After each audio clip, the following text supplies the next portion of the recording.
Kwe. I'm Valérie Courtois, and I'm from the Innu community of Mistouillats, located in Pequagami, or Lac-Saint-Jean, in the heart of what is now known as Quebec. It is an honor to be here with you tonight. A good friend and colleague of mine, the Honourable Ethel Blondin Andrew, the first Indigenous woman to be elected to Canada's Parliament and to serve in Cabinet, shared with me some wisdom she received. A mark of a good leader is if they leave a room filled with more hope than when they first arrived. I'm here with you tonight to attempt to fulfill that aspiration, to leave you with hope. We need it now more than ever.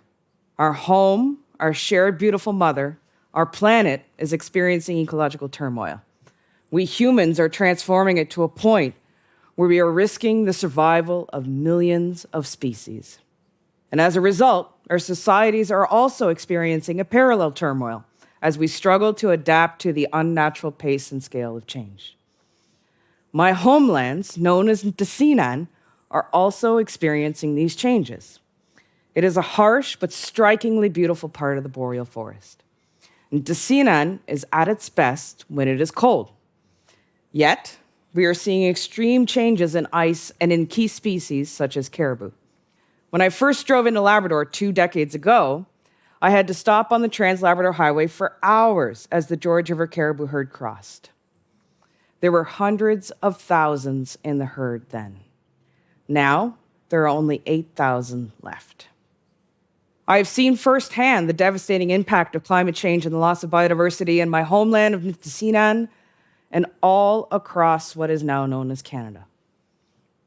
But I've also seen something else, something that gives me hope. It's not a technology from a lab. It's not a policy made in Ottawa or DC.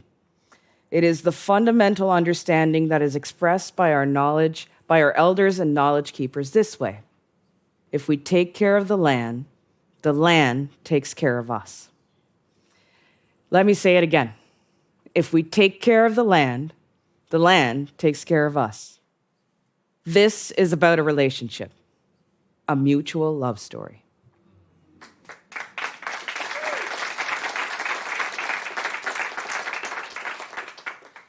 It's not an accident that 80% of the world's remaining biodiversity are located on lands managed and loved by Indigenous peoples. We have been in relationships with the plants and animals of our territories and waters for millennia. We care for each other. The Innu people have loved and sustained and been in harmony with our landscapes for nearly 10,000 years. Surely, we have values, insights, strategies, and knowledge to offer to the rest of the global community with respect to how to be a part of and care for our environment. This knowledge is essential right now. It can help people and the land heal from ecological crises and colonization. It can help restore the planet, and it can help save us all. By fully respecting and acknowledging Indigenous-led approaches to the land, we can help create a better future for all. What does it look like? It looks like Indigenous Guardians. So you've heard of the Guardians of the Galaxy? Well, these Guardians are doing a much more important job right here on Earth, just without the soundtrack. Guardians are trained experts who work on behalf of their Indigenous nations. There are eyes and ears on the land. They monitor water quality, care for Indigenous protected and conserved areas, conduct research on climate impacts, and help restore species like caribou, salmon, and moose. Their work is rooted in Indigenous and Western sciences, and their training includes everything from GIS mapping to spending time with elders and knowledge keepers. We need this now more than ever. Guardians also do something more personal. Time and again, I've heard people say that being a guardian has changed their lives. I think of the young Jarrett Kwok, a young man from the Tahltan First Nation in what is now known as British Columbia. Jarrett used to be a heavy equipment operator working on job sites far from his community.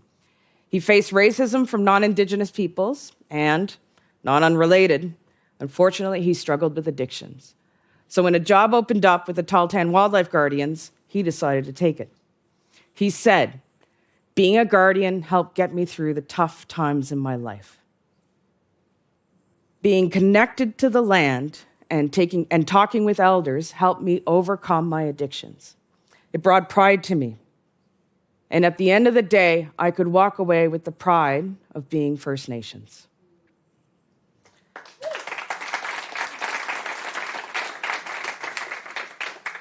I know what he means.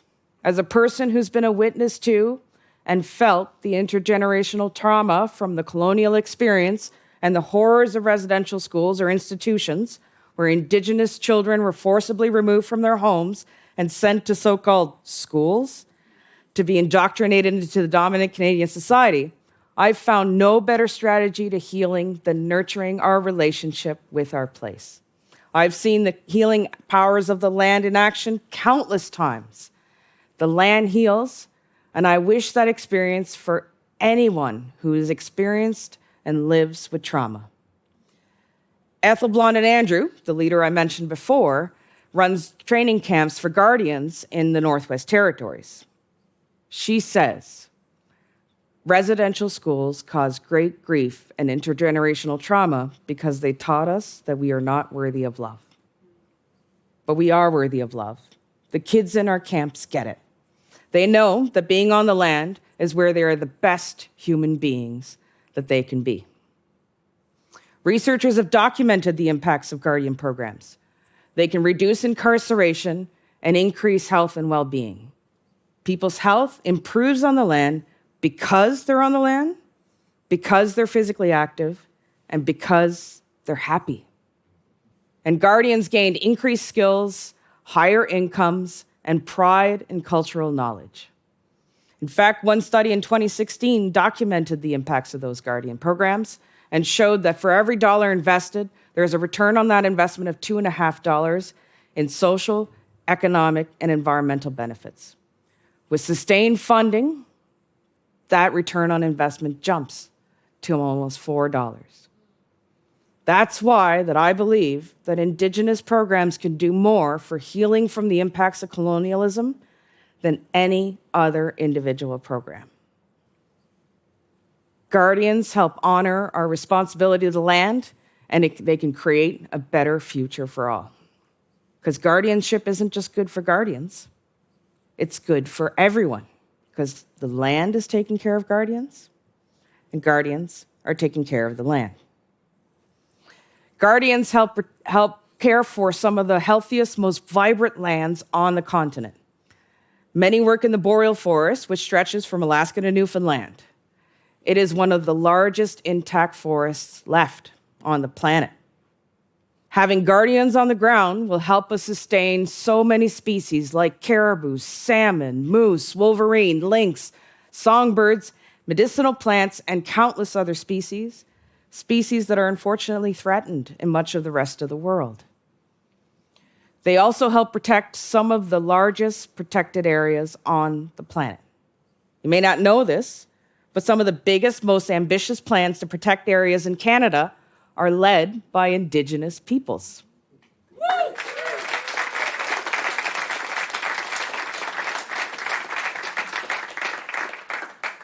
Many of them, they're creating Indigenous protected and conserved areas.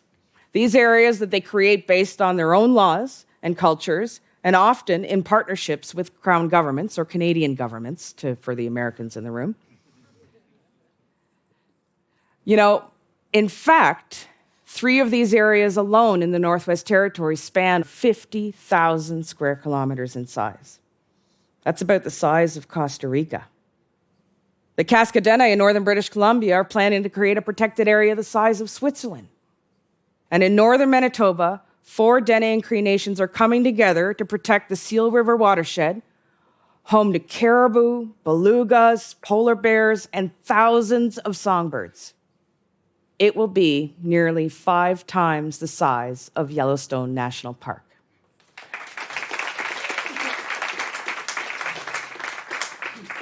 There are dozens of protected areas in the works right now, right across Canada.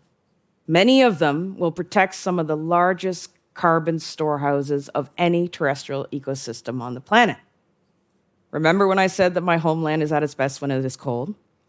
Well, its ability to capture and store carbon over centuries is ensured by that gold because when organic matter and litter fall to the ground, it decomposes extremely slowly in its very deep soils.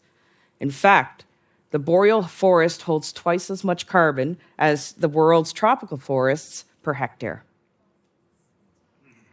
This Echo Boreal. This is why I'm here.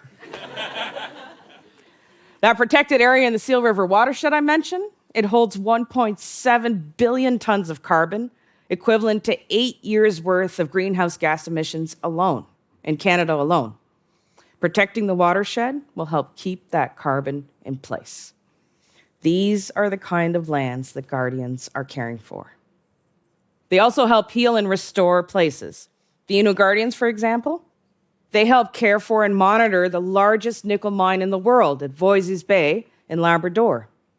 Guardians help ensure that when development occurs, it happens with the informed consent of our nations, that projects do not have an adverse effect on our rights and titles, and that our nations and communities can benefit or maximize those benefits from those development activities. Whether they are monitoring the largest nickel mine in the world or sustaining giant carbon storehouses, Guardians are helping honor our responsibility to the land. And the benefits, they rip afar and wide. As Gloria Enzo, a Nihatni Dene Guardian from the Northwest Territories says, we are sustaining our traditional territories not only for us, but for the whole world. By honoring and respecting Indigenous-led approaches to the land, we can create a better future for all. You know, there's a role for everyone in this model. Every person, family, community, nation is essential to dealing with the crises that we're facing as peoples and as a planet.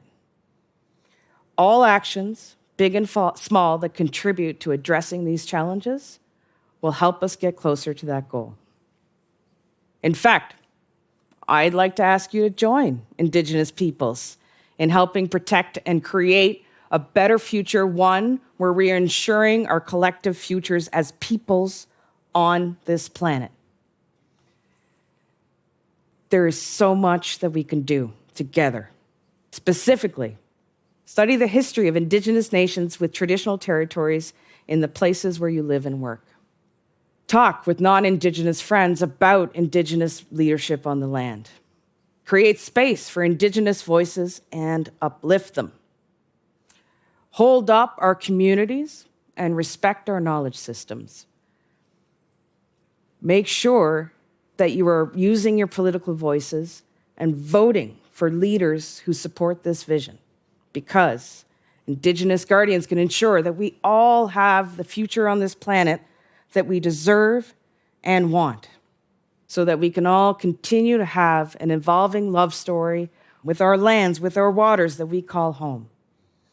We can all heal the planet by drawing on the knowledge of our ancestors and blending them with the best tools of the modern world. If we take care of the land will take care of us forever.